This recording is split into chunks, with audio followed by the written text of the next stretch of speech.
Good morning dear students. ఈరోజు మనం చెప్పుకోబోతున్నటువంటి topic వచ్చేసి బీఏ ఫస్ట్ ఇయర్లో సెకండ్ సెమిస్టర్కి సంబంధించినటువంటి మ్యాక్రో ఎకనామిక్స్లో ఉన్నటువంటి సిలబస్లో స్టాక్ ఎక్స్చేంజ్ విధులు, ఫంక్షన్స్ ఆఫ్ స్టాక్ ఎక్స్చేంజ్ గురించి చెప్పుకుందాం.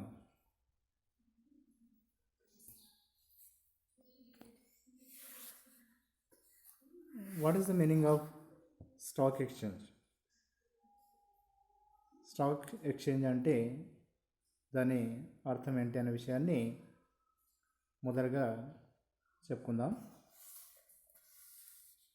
The stock exchange is an organized second-hand market for the purchase and sale of corporate securities. The stock exchange is an organized second-hand market for the purchase and sale of corporate securities.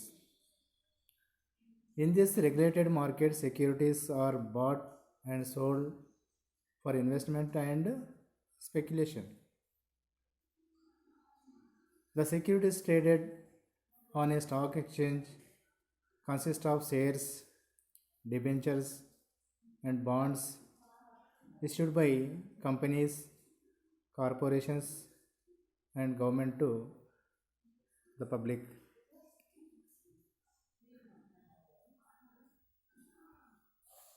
Stock exchange definition. Stock exchange అంటే అర్థం ఏందనే విషయాన్ని చెప్పుకున్నాం. ఇప్పుడు stock exchange అంటే నిర్వచనం: an association or organization or a body of individuals established for the purpose of assisting, regulating, and controlling the business of buying, selling, and dealing in securities. The Securities Contract Act 1956 1956 security ఒప్పంద చట్ట ప్రకారం an association or organization or body of individuals established for the purpose of assisting, regulating, and controlling the business of buying, selling, and dealing in securities.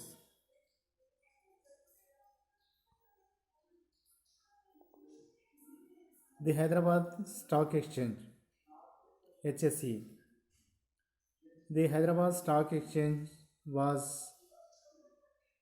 stock exchange established in 1941, located in Hyderabad, India.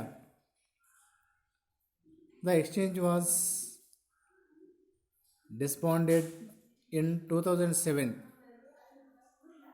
In November 1941, some leading bankers and brokers formed the Share and Stock Brokers Association. In 1942, Mr.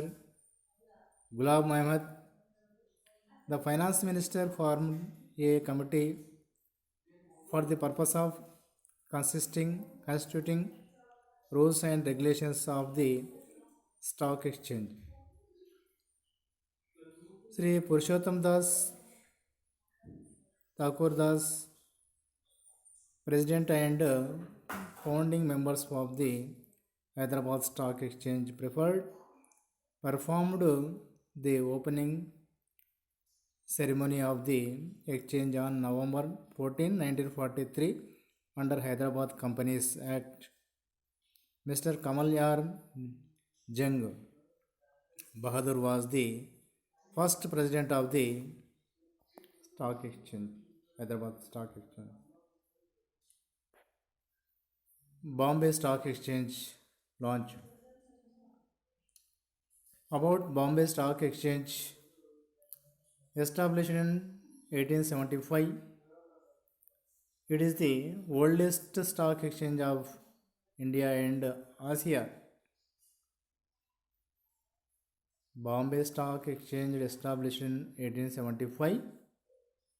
It is the oldest stock exchange of India and Asia.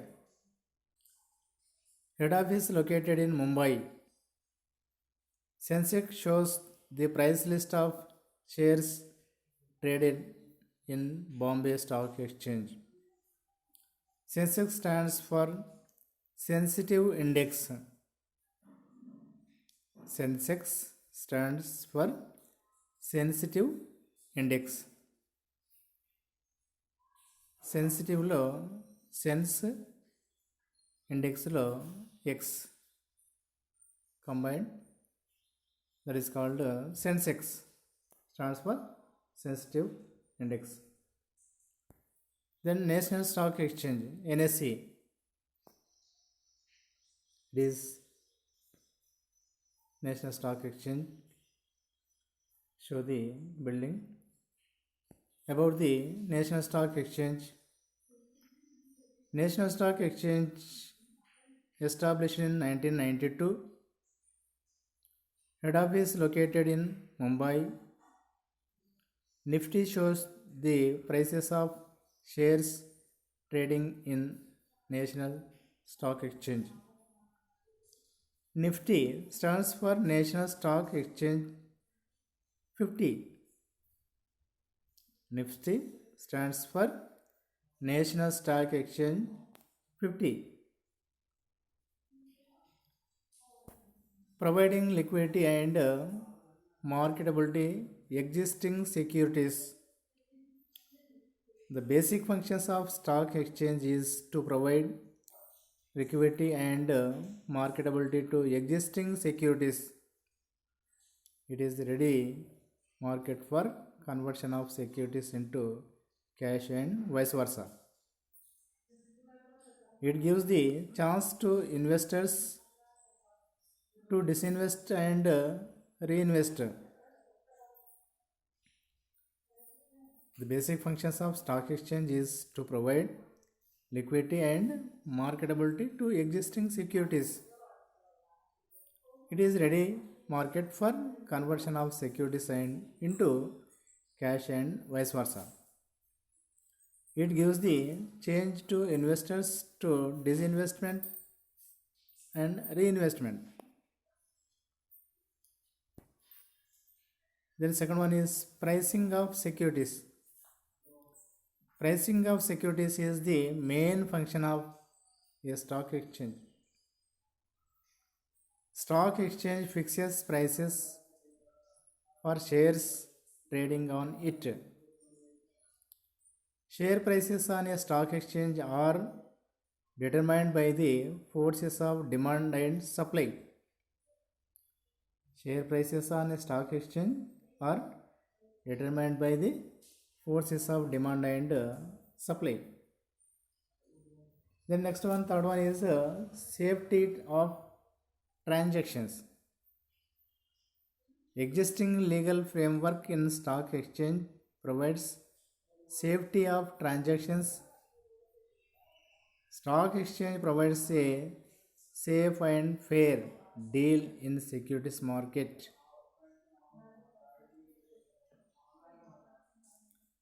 Existing legal framework in stock exchange provides safety of transactions. It provides a safe and fair deal in securities market. Contributes to economic growth. This is the fourth one function. Contributes to economic growth. Stock exchange contributes to economic growth through the process of disinvestment and reinvestment. Savings will turn into investment avenues. This leads to capital formation and economic growth. Stock exchange contributes to economic growth through the process of disinvestment and reinvestment. Saving will turn into investment avenues. This leads to capital formation and economic growth. This diagram shows generally increasing step by step. Next, function of fifth one, spreading of equity cult. Equity cult. Stock exchange develops the habit of equity cult among the public. Stock exchange encourages people to save and invest in securities.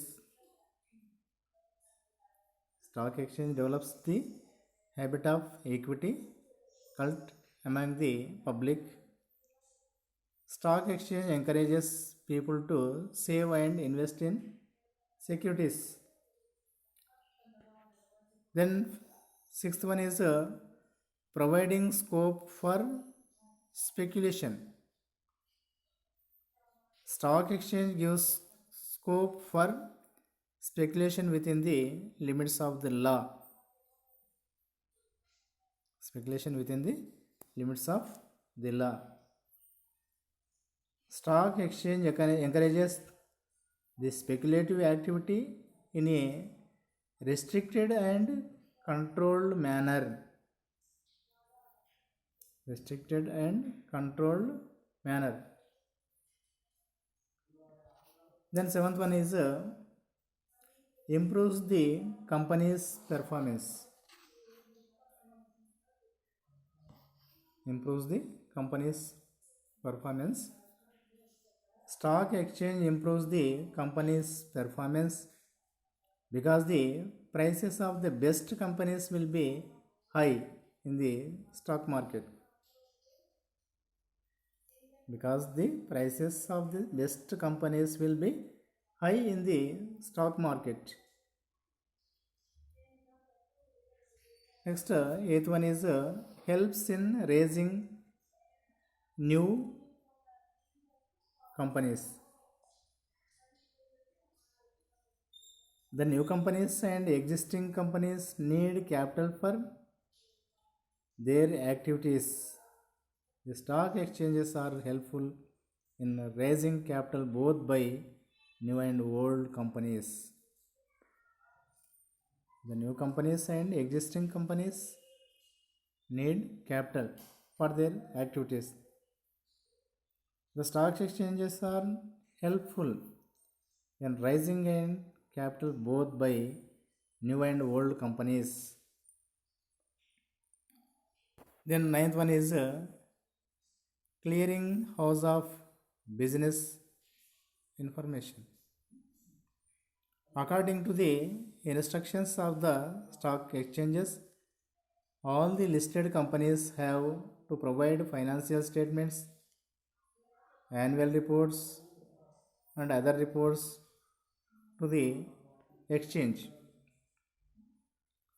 Stock exchange supplies this information to all the investors and public. According to the instructions of the stock exchanges, all the listed companies have to provide financial statements, annual reports, and other reports to the exchange. Stock exchange supplies this information to all the investors and public. Next, 10th one is economic barometer. Stock exchange is an economic barometer of the country. Stock exchange is an economic barometer of the country. Economic conditions of the country are known through the stock windows. Stock exchange is an economic barometer of the country. Economic conditions of the country are known through the stock indices.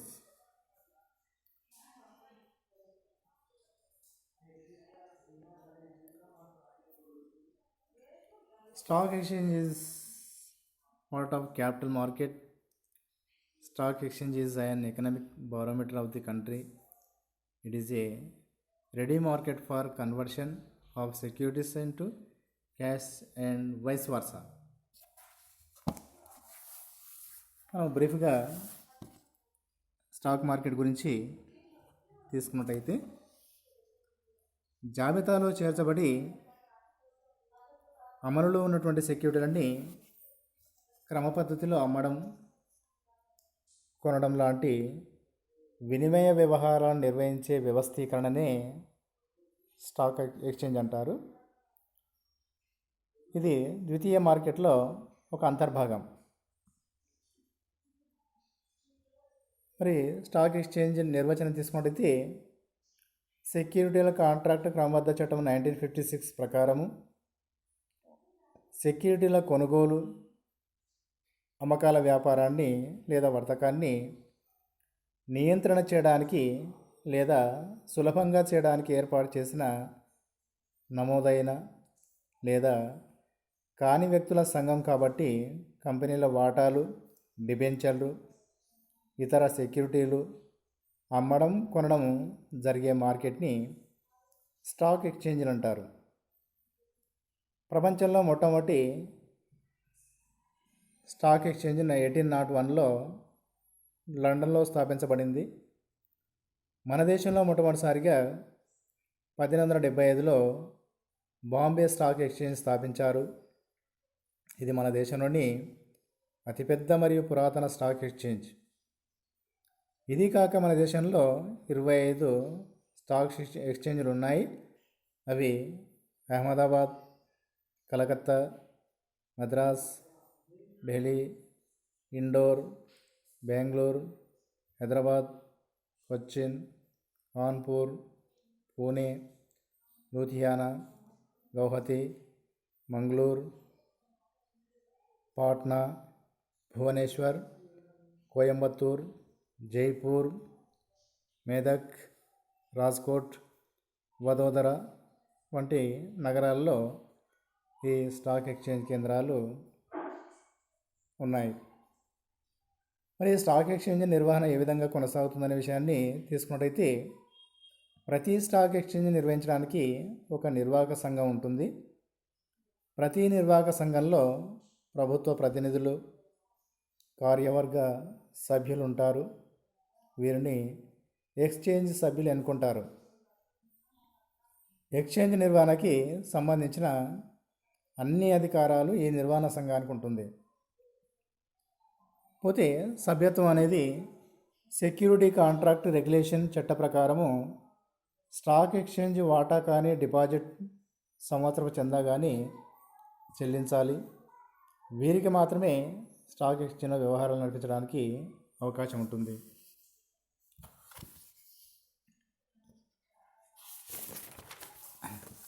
పోతే ఈ stock ఎక్స్చేంజ్లో ఏజెంట్లు, మధ్యవర్తులు వీళ్ళని 4 రకాలుగా విభజించవచ్చు. 1 bulls, 2 bears, 3 stags, 4 lame duck. మరి వీటికి meaning తెలుసుకుందాం. బుల్స్ భవిష్యత్తులో ధరలు పెరుగుతాయనే ఉద్దేశంతో సెక్యూరిటీలను కొనుగోలు చేసే వ్యక్తిని బుల్స్ అంటారు. ఇతడు ఒక ఆశావాది. ఇతన్ని తేజీవాలా అని కూడా అంటారు. ఎవరిని? బుల్స్. Next bears. భవిష్యత్తులో ధరలు తగ్గుతాయనే ఉద్దేశంతో తన దగ్గర ఉన్న సెక్యూరిటీని అమ్మే వ్యక్తిని బేర్స్ అంటారు. ఇతడొక నిరాశావాది. ఇతన్ని మండీవాలా అని కూడా అంటారు. Next stags. వీరు ఒక విధంగా బుల్స్కోకు చెందుతారు. కొత్త కంపెనీ వాటాలను జారీ చేసినప్పుడు కానీ లేదా మార్కెట్లో ఒక కంపెనీ యొక్క వాటాలను కానీ ఏకమొత్తంలో కొనుగోలు చేయడానికి సిద్ధపడతాడు స్టాక్స్. లేకపోతే లేమ్ డక్. తన వద్ద ఉన్న సెక్యూరిటీలని తక్కువ ధరకు అమ్మడానికి సిద్ధపడినప్పటికీ కొనుగోలుదారుడు లభించకుండా ఉన్నట్లయితే బేరం దొరకనటువంటి బేర్ని లేమ్డక్తో పోలుస్తారు. ఇకపోతే స్టాక్ ఎక్స్చేంజ్ విధులు. ఇక్కడ ఒక 10 పాయింట్లు మనము చెప్పుకుంటాం. 1 సిద్ధంగా ఉన్న మార్కెట్, 2 సెక్యూరిటీలకు విలువ కట్టడం, 3 పెట్టుబడిని సక్రమంగా వినియోగించడం, 4 సెక్యూరిటీల ద్రవ్యత్వము, 5 మూలధన కల్పనకి అవకాశము, 6 స్పెక్యులేషన్ వ్యాపారము, 7 వ్యాపార వ్యవహారాలలో భద్రత, 8 కంపెనీ నిర్వహణ క్రమబద్ధం చేయడం, 9 పరపతి సౌకర్యం, 10 ఉత్పాదక కార్యక్రమాలకు ద్రవ్యాన్ని ఉపయోగించడం.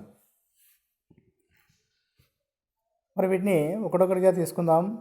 1 సిద్ధంగా ఉన్న మార్కెట్.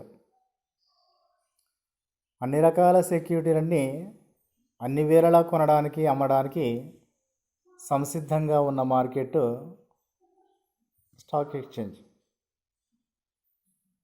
సెక్యూరిటీలని నగదుగా మార్చడానికి లేదా నగదుకి సెక్యూరిటీలు కొనడానికి మార్కెట్లో వీలు కల్పించడం జరుగుతుంది.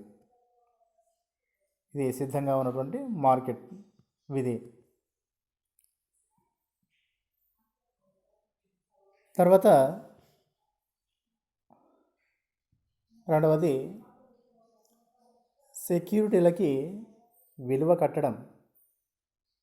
సెక్యూరిటీలకి విలువ కట్టడం. స్టాక్ ఎక్స్చేంజ్లో నిత్యం జరిగే వ్యవహారాలు అధికారికంగా నమోదవుతాయి. వీటిని ప్రజలకు తెలియజేస్తారు. ఈ ధరలనే మార్కెట్ కొటేషన్లు అంటారు. వీటిని మార్కెట్ కొటేషన్లు అంటారు. వీటి ఆధారంగా పెట్టుబడిదారుడు తన వద్ద ఉన్నటువంటి సెక్యూరిటీలన్నీ విలువని నిర్ణయించుకునేటువంటి వీలు కలుగుతుంది. ఇది సెక్యూరిటీల విలువ కట్టడం అనేది కూడా స్టాక్ ఎక్స్చేంజ్ విధుల్లో ఒకటి. తర్వాత మూడవది పెట్టుబడిని సక్రమంగా వినియోగించడం. పెట్టుబడిని సక్రమంగా వినియోగించడం. పెట్టుబడిని లాభదాయకమైన మార్గాలలో వినియోగించడానికి స్టాక్ ఎక్స్చేంజ్ వీలు కల్పిస్తుంది. ఒక సంస్థలో లాభాలు తగ్గితే పెట్టుబడి లాభదాయకమైన వేరొక సంస్థకి తరలిపోతుంది. అంటే ఎక్కడ లాభాలు వస్తాయో ఆ లాభాలు వచ్చే 2 సంస్థకి పెట్టుబడులు తరలిపోయి సక్రమంగా వినియోగించడం అనేది జరుగుతుంది. నాలుగవది సెక్యూరిటీల ద్రవ్యత్వం. సెక్యూరిటీల ద్రవ్యత్వం. స్టాక్ ఎక్స్చేంజ్ వల్ల సెక్యూరిటీలకి ద్రవ్యత్వం లభిస్తుంది. పెట్టుబడిదారులు ఇష్టం వచ్చినప్పుడు ఎక్కువ ఇబ్బంది లేకుండా తన సెక్యూరిటీని అమ్ముకొని తన సొమ్ము వాపసు పొందడానికి అవకాశం ఉంది.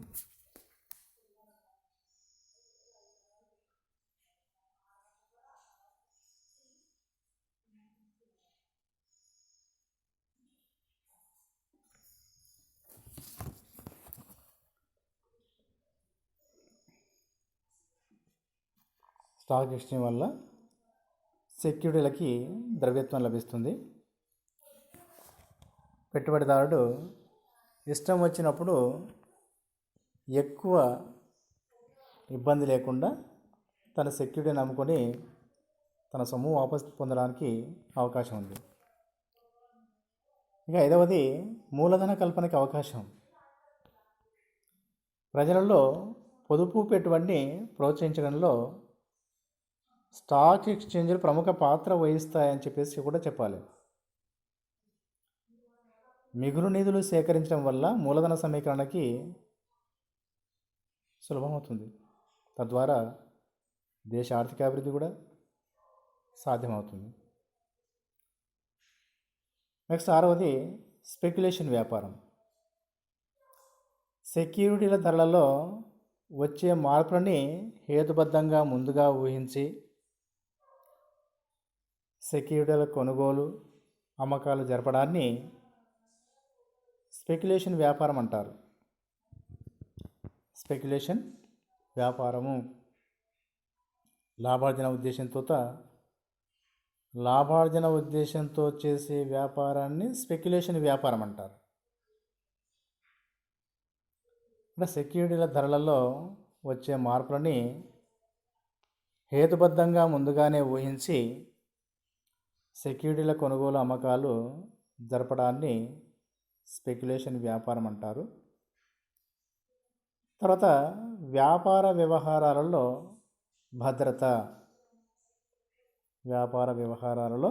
భద్రత. వ్యవహారాన్ని స్టాక్ ఎక్స్చేంజ్ పర్యవేక్షణలో ముందుగా నిర్ణయమైనటువంటి నిబంధనల్ని అనుసరించి జరుగుతాయి. ఈ నిబంధనలు సెక్యూరిటీస్ కాంట్రాక్ట్ రెగ్యులేషన్ యాక్ట్ 1956కి లోబడి ఉంటాయి. దీనివల్ల సగటు పెట్టుబడిదారునికి కూడా భద్రతా న్యాయం చేకూరుతుంది.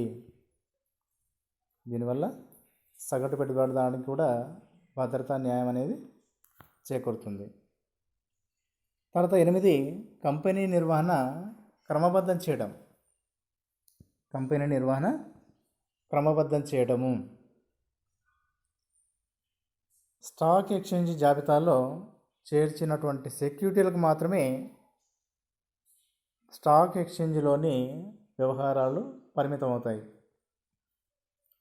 ఈ జాబితాలో చేర్చాలంటే కొన్ని నిబంధనలు ప్రమాణాలు పాటించాలి. దీంతో కంపెనీ నిర్వహణపై కూడా ప్రభావాన్ని చూపుతాయి.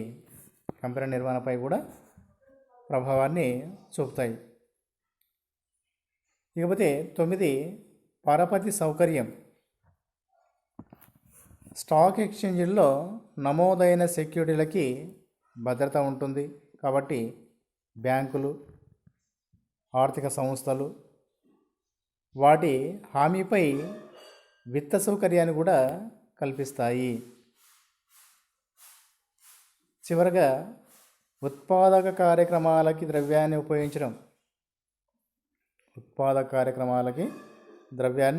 ఉపయోగించడం. క్రమబద్ధమైన స్టాక్ ఎక్స్చేంజ్ల వల్ల దేశంలో జరిగే పొదుపు, బంగారము, భూములలో కాకుండా పారిశ్రామిక రంగంలో పెట్టుబడిగా ఉపయోగపడుతుంది.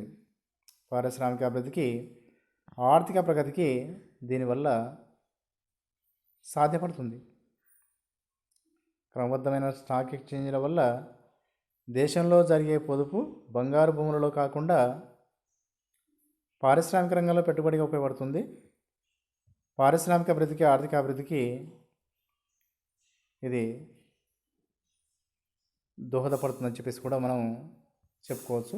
ఈ విధంగా స్టాక్ ఎక్స్చేంజ్ విధుల్లో 1 సిద్ధంగా ఉన్నటువంటి మార్కెట్, 2 సెక్యూరిటీలకి విలువ కట్టడం, 3 పెట్టుబడిని సక్రమంగా వినియోగించడం, 4 సెక్యూరిటీల ద్రవ్యత్వము, 5 మూలధన కల్పనకి అవకాశము, 6 స్పెక్యులేషన్ వ్యాపారము, 7 వ్యాపార వ్యవహారాలలో భద్రత, 8 కంపెనీ నిర్వహణ క్రమబద్ధం చేయడం, 9 పరపతి సౌకర్యం, 10 ఉత్పాదక కార్యక్రమాలకి ద్రవ్యాన్ని ఉపయోగించడం. ఇవి స్టాక్ ఎక్స్చేంజ్ నిర్వహించినటువంటి విధులు. ఇక ముగింపుగా చేసుకున్నట్టయితే stock exchange is a part of capital market ఇది ఒక మూలధన మార్కెట్లో భాగంగా చెప్పుకుంటాం. Stock exchange is an economic biometer of the country. Stock exchange అనేది దేశ ఆర్థిక ప్రగతికి ఒక బారోమీటర్ లాంటిది. It is a ready market for conversion of securities into cash and vice versa. ఇది ఒక సిద్ధంగా ఉన్నటువంటి మార్కెట్, ద్రవ్యాన్ని పెట్టుబడిని సెక్యూరిటీలుగాను మార్చుకోవడానికి, లేదా సెక్యూరిటీ మళ్ళీ అమ్ముకొని ద్రవ్యాన్ని పొందే విధంగా ఇది ఒక సిద్ధంగా ఉన్నటువంటి మార్కెట్గా పనిచేస్తుంది. ఇది ఈ విధంగా మనం ఈరోజు క్లాస్లో BA ఫస్ట్ ఇయర్ మ్యాక్రో ఎకనామిక్స్లో ఉన్నటువంటి స్టాక్ ఎక్స్చేంజ్ అనేటువంటి టాపిక్ నుండి ఇది స్టాక్ ఎక్స్చేంజ్ యొక్క విధులు అనే విషయాన్ని చెప్పుకున్నాం. ఇది very very most important question. So మీరు జాగ్రత్తగా చదవండి, వినండి, చదవండి, ఎగ్జామ్ రాయండి. Thank you.